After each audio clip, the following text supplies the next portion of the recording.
About 2 years ago, when I was on my work break, I watched Gross Games About Flesh and Stuff by Jacob Geller. An outstanding video, I recommend you check it out, but one of the games really stood out to me: How Fish is Made. Released in 2022 by a then unknown development company called Wrong Organ, How Fish is Made is tame in its gameplay, with the most mechanical freedom you get coming from the ability to flop about inside of a dingy machine. What truly stands out is the dialogue. You see, How Fish is Made is quite different from most other games.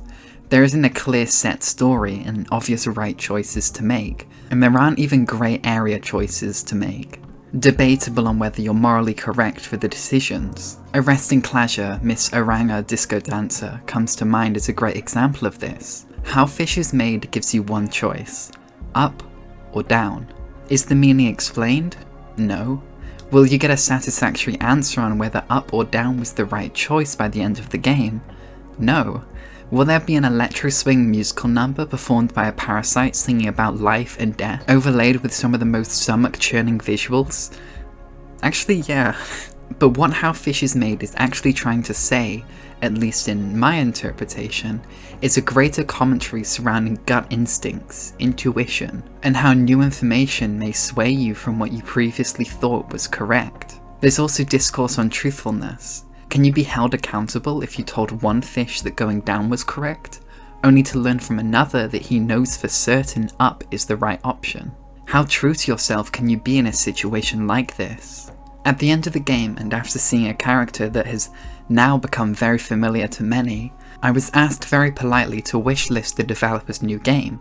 That game was Mouthwashing. I added it to my ever-growing list of games that I'm just not ready to fork over the money for, and forgot about it until this past month. I cannot escape this game I thought only me and the 3,600 people who reviewed the game knew about. So eventually I played it, and it was phenomenal. If you're watching this video, I doubt you need to hear me gush about Mouthwashing. You've played it, or you've watched someone play it.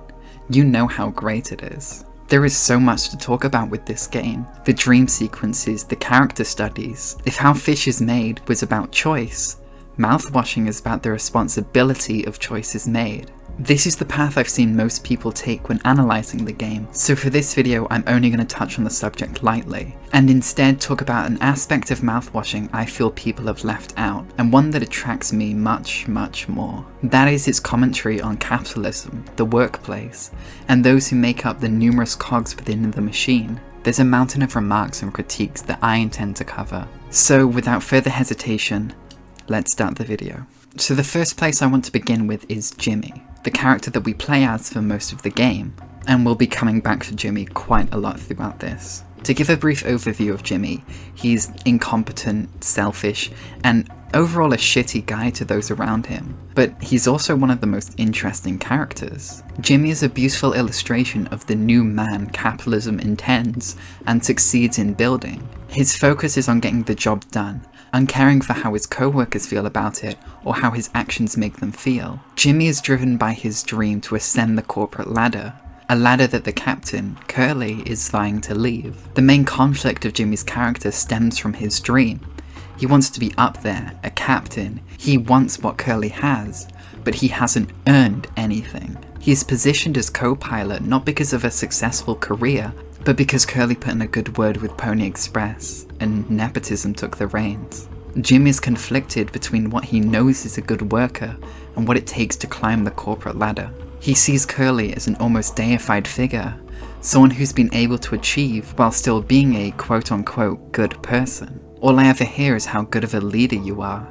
Honestly, it's kind of annoying. In short, Jimmy is a worker who's fallen infatuated with the chains that bind him. In the cockpit exchange between Jimmy and Curly, we learn of Curly's dissatisfaction with how his life has turned out. Even in this moment of confinement, Jimmy cannot stop thinking about himself and how he can benefit socially or economically, all while still fantasizing about being in Curly's position. You reach the highest rung of this ladder, so now you're thinking you might be on the wrong ladder altogether. Still a long way down from the top, no matter how you look at it, while I'm still climbing and climbing. Now we can all look at this and say, yeah, Jimmy is a bad person for this, but is he really?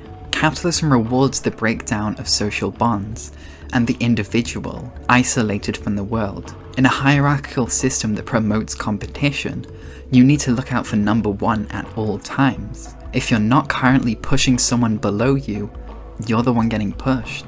Friedrich Engels talks at length about this, the shift from communal life to individualism in his work, The Origin of the Family, State and Private Property, a move that was invigorated by organized society, most notably capitalism. In a dog-eat-dog world, it's always better to be the aggressor, and Jimmy slips into this role perfectly. Sure, he's self-conceited and those around him dislike him, but who cares about morality when there's money to be earned? Is being a good person and caring about other people's feelings gonna put food on the table? Unfortunately not. And so those who can strip themselves of their humanity excel within capitalism. It's what David Gordon observes as the result of capitalist norms and values instilled in our society. Capitalism is inherently criminogenic, a system, situation, or place causing or likely to cause criminal behavior.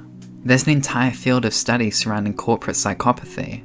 It's Pavlov's experiment in action. If you're rewarded for stabbing others in the back and only being out for yourself while in the workplace, you're going to carry on acting in a way that greatly benefits you.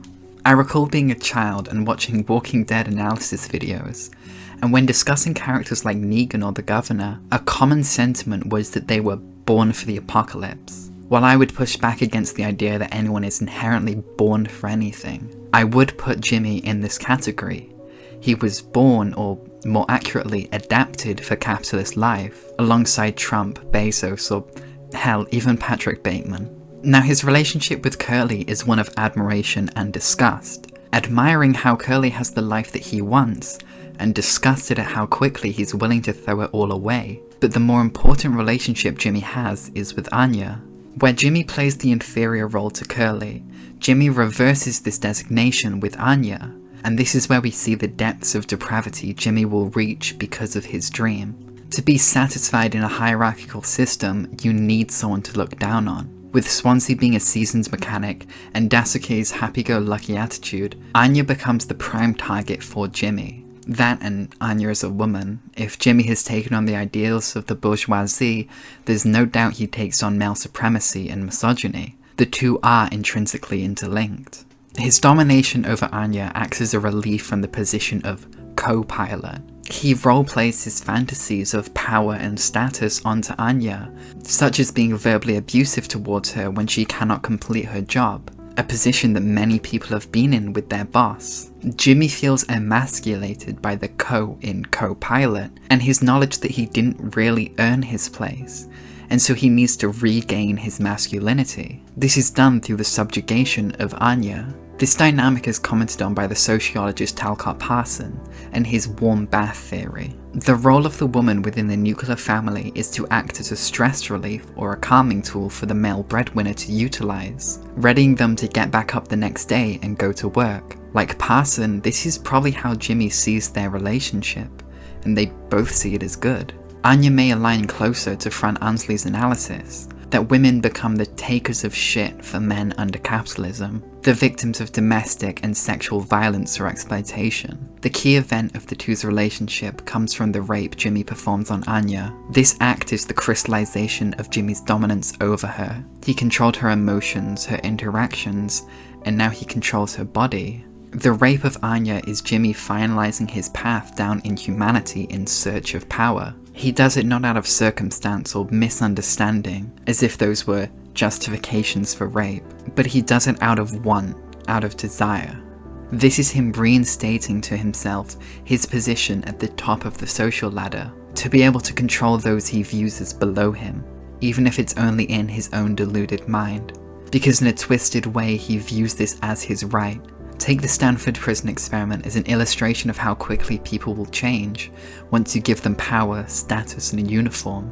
Jimmy refuses to take proper responsibility for his actions, offloading the blame onto Curly, who isn't entirely innocent himself, but it's debatable whether Jimmy views his actions as wrong.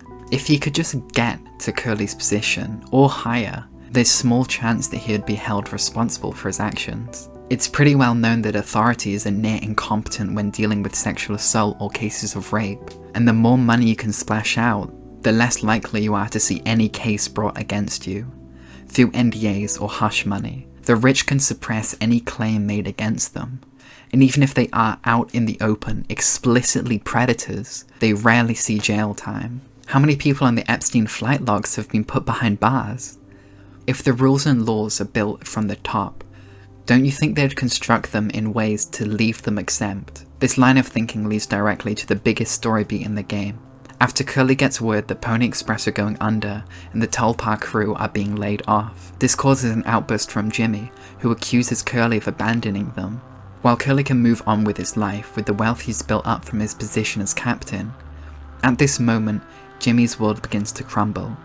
His fast-pass ticket to the top, riding on the coattails of Curly's career, is gone, and when they dock, he'll be held responsible for the rape of Anya, with a baby as evidence. But most damning of all, for Jimmy at least, is that he's back at square one.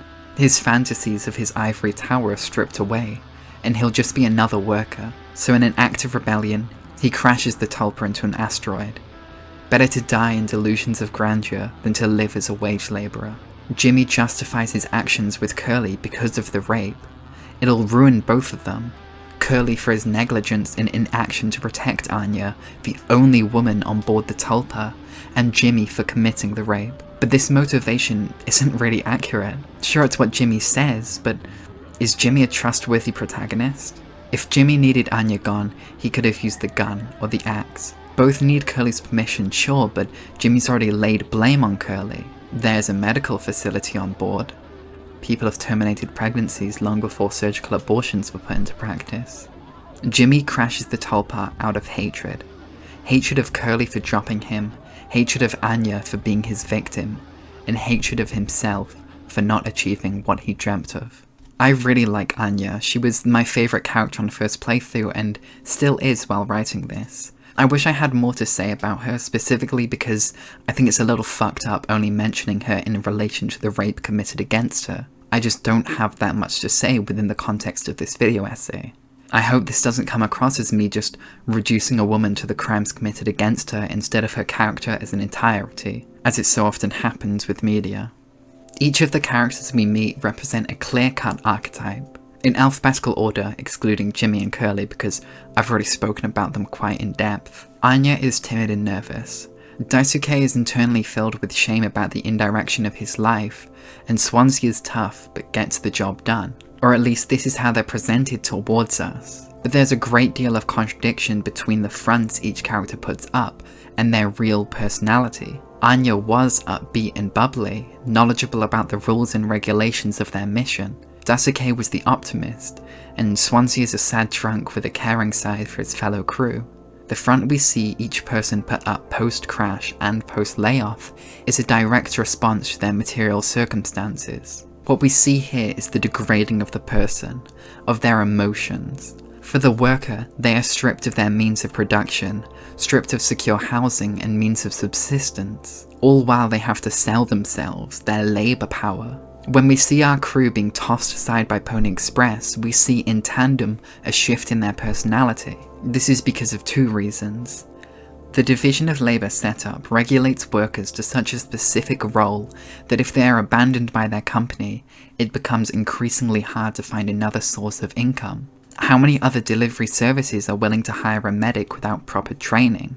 Anya is only allowed to practice as a nurse because Pony Express offers nursing classes, a certification that's unlikely to hold up in the eyes of other corporations. And secondly, because of the alienation each worker faces. In Karl Marx's economic and philosophic manuscripts of 1844, he discusses his theory of alienation, and this is the loss of direct relation between the worker and his work. Wage labourers don't own the tools they use, the machinery, the products, or even the profit. Quote, "The worker puts his life into the object, but now his life no longer belongs to him, but to the object.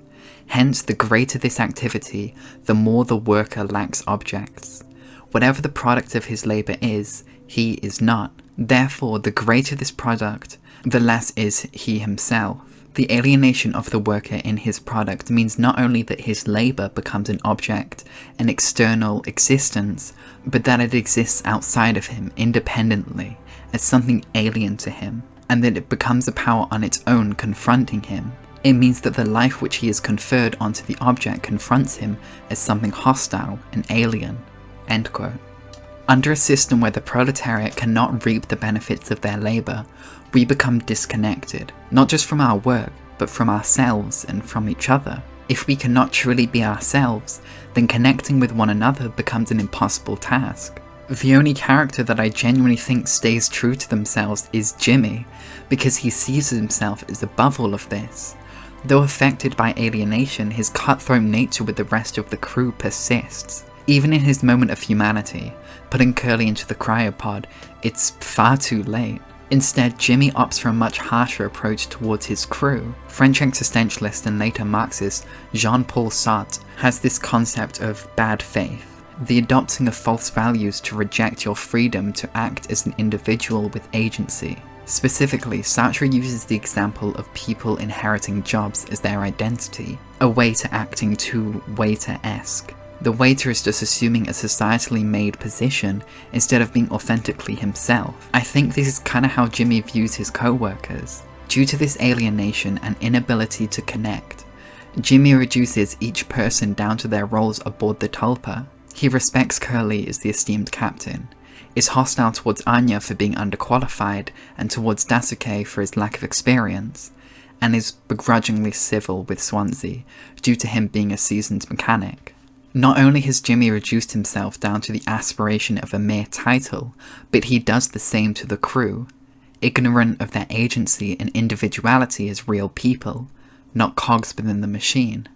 To focus more on the company behind it all, Pony Express, specifically the indirect conflict between Pony Express and the crew of the ship. I say indirect because it's not a one-on-one conversation with a real person, but rather context clues you can pick up on throughout your playthrough. From the posters telling you that medical expenses will be docked from your wages, or to the allowance of only one celebration per year aboard the Tulpa, it's presented explicitly anytime Pony Express is brought up that they are a deeply inhumane company. Like Jimmy's descent, the anti-human nature of capitalism works on a scale much grander than the individual. Corporations like Pony Express are constantly attempting to maximize their profits at any cost, putting workers through hell just to line their pockets. For real-world examples, look no further than Amazon warehouses, or the beautifully written Chapter 10 of Karl Marx's Das Kapital. Workers like Anya or Swansea are the real producers of capitalist wealth. Human labour is the means by which capital is valorized. The only responsibility of the capitalist is to pay the worker a living wage, so that their work can be reproduced day and day after. Anything outside of that is lost money on the end of the business owner. And this is what we see in action by Pony Express, willing to send 5 people on a year-long voyage, but not willing to fork over an extra sachet of gelatin or sweetener to allow for a birthday celebration. The Tulpa crew are the backbone of the Pony Express, yet they are treated like dirt. There's a really important snippet a lot of people haven't properly discussed during the TV hallucination scene. It talks about the atom, and how everything in the world is comprised of atoms, a giant of limitless power at man's command. This is a straightforward metaphor for the workers of society. Not that atoms are metaphors, atoms are real, but the context of the atom program being used here is a metaphor. Workers are the atoms of society. They are the producers of everything you eat, drink, wear, and buy, yet they are treated by bourgeois culture as small and as insignificant as the atom. People buy a chair and think of the human labour time that went into the chair just as much as they think of the atoms within the wood supporting their weight when they sit. This point is reflected again towards the end of the game, when thousands of ID cards are flying around and lining the walls. Each ID card is a worker, a person, yet they all go floating past, only of use when the business owner can sap the surplus value from their labour. There's a really interesting running theme of the mascot of Pony Express acting as a spirit, a corporeal manifestation that haunts the characters throughout the run of the game. In the beginning, when Jimmy crashes the ship and disables autopilot, he has hallucinations of the mascot tracking him. Behind every door he opens, it stands there, like a manifestation of his guilt and shame. Post-crash, when so much of the ship has been covered in emergency foam, the statue and the posters of the mascot stay, looming over the dining space, almost mocking the characters with its corporate messaging. The chase scene from the blind beast, aimless and restless, much like the constant need for growth within capitalism, and in the ventilation shafts. The face of a faceless company permeates into its workers' brains like a parasite and haunts their every decision. This links up quite nicely with the repeating eye imagery.